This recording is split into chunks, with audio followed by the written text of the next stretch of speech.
নমস্কার বন্ধুরা, আশা করি আপনারা সকলে খুব ভালো আছেন। পাঁচমেশালির হেসেলে আপনাদের সকলকে স্বাগত। আজ আমি যেটা বানাবো সেটা আমার আপনার সকলেরই খুব প্রিয়।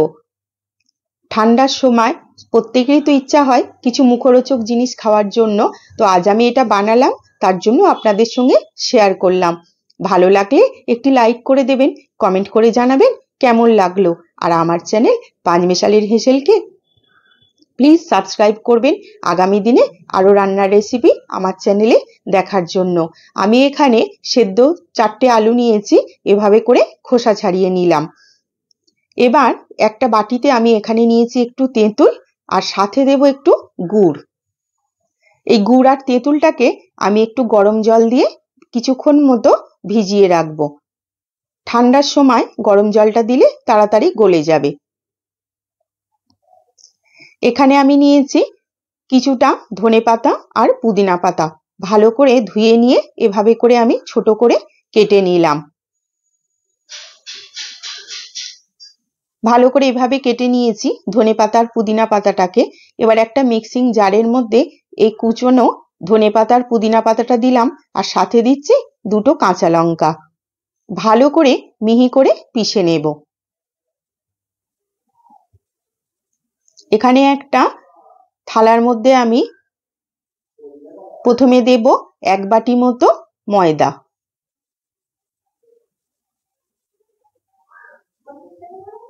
দিচ্ছি 1 বাটির থেকে একটু কম সুজি, আর দেব তার থেকে একটু কম আটা। এবারে ময়দা, সুজি আর আটা তিনটে অল্প একটু নুন দিলাম পরিমাণ মতো, দিয়ে ভালো করে প্রথমে আমি মিশিয়ে নেব। আর দিচ্ছি 1 পিঞ্চ মতো খাবার সোডা। এবার এই আটা, ময়দা, সুজি, নুন আর সোডা দিয়ে ভালো করে মিশিয়ে নিয়ে অল্প অল্প জল দিয়ে আমি একটা মিডিয়াম সফট ডো বানাবো। একটু শক্ত করেই মাখবো, মেখে নেব। আটাটা আমার মাখা হয়ে গেছে। এদিকে গুড় আর তেঁতুলটাও ভালো করে গলে গেছে। এভাবে করে একটু হাতে করে ভালো করে মিশিয়ে নিলাম। আর যে চাটনিটা বানিয়েছিলাম ধনেপাতা, পুদিনা আর কাঁচা লঙ্কা দিয়ে, সেটা এর মধ্যে ঢেলে দিলাম। আবারও একবার ভালো করে মিশিয়ে নিয়ে একটা ছাঁকনি দিয়ে ভালো করে ছেঁকে নেব।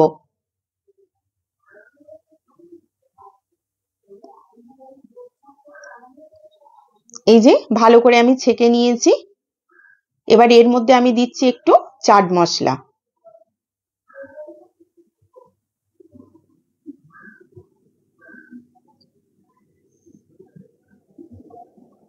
দেব একটু নুন। বিট নুন দিলে ভালো হতো, আমার কাছে আপাতত নেই, তাই এমনি নুনই একটু দিলাম।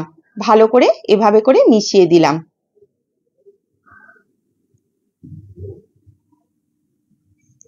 এবার এই সেদ্ধ আলুগুলো আমি একটু ভালো করে হাতে করে এইভাবে করে মেখে নেব। এর মধ্যে দিলাম অল্প একটু নুন,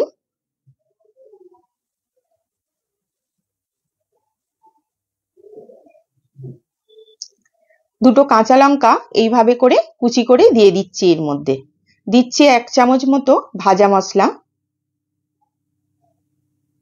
আর আমি এখানে কিছু ছোলা এইভাবে অঙ্কুরিত হওয়ার জন্য রেখেছিলাম, তো এই অঙ্কুরিত কাঁচা ছোলাগুলো আমি এর মধ্যে দিচ্ছি। আর দিচ্ছি মিহি করে কোচানো পেঁয়াজ। সবকটা উপকরণ একসঙ্গে ভালো করে এইভাবে করে মেখে নিয়েছি। আর উপর থেকে দিলাম একটু ঝুরি ভাজা, সেও ভাজা যেটা বেসনের, সেটা দিলাম।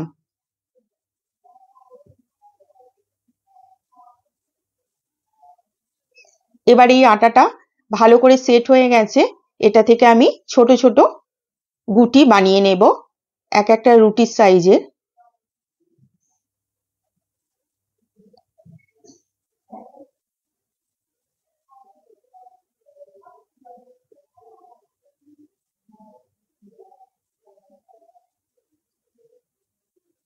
একটু আটা ছড়িয়ে এইভাবে করে আমি বেলে নেব।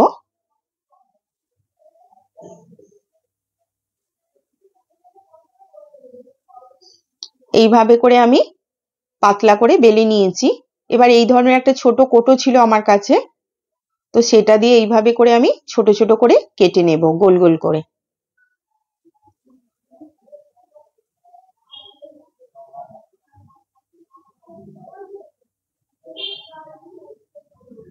ঠিক এইভাবে করে আমি বেলে কেটে নিয়েছি।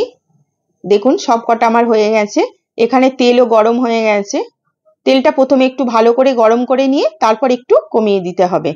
এবার গরম তেলের মধ্যে এক এক করে এগুলো আমি ছেড়ে দেব।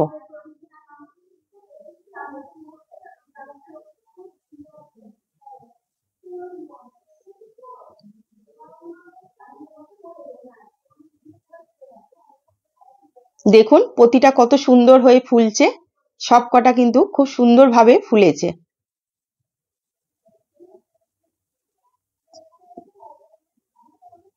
একটু ধৈর্য ধরে একটু আঁচটা কমিয়ে দিয়ে এটা ভাজতে হবে, কিন্তু পুড়ে যেন না যায় কোনোভাবেই।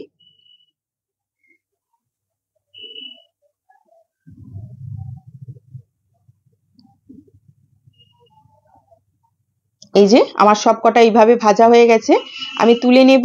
এইভাবে করে বাকি কটাও আমি প্রথমে ভেজে নেব। দেখুন সব কটা আমার ভাজা হয়ে গেছে। আশা করি বুঝতে পারছেন এতক্ষণ আমি কি বানাচ্ছি। তবুও দেখুন কেমন হয়েছে, একটা ভেঙে দেখাচ্ছি। দেখুন কতটা মুড়মুড়ে হয়েছে, খাস্তা হয়েছে। আর ভেতরটাও দেখুন একদম কিন্তু পারফেক্ট হয়েছে, দোকানের থেকে কিন্তু কোনো অংশে কম না। এবার এই আলুর যে মশলাটা বানিয়েছিলাম সেও ভাজা দিয়ে পুরটা, সেটা এর মধ্যে দিলাম। আর আমি যে জলটা বানিয়েছি সেটা হচ্ছে টক ঝাল মিষ্টি, কারণ আমি শুধু তেঁতুলের নয়, তেঁতুল তার মধ্যে গুড়, ধনেপাতা, পুদিনা পাতা সবকিছু এর মধ্যে ডিপ করলেই একদম খাওয়ার জন্য রেডি।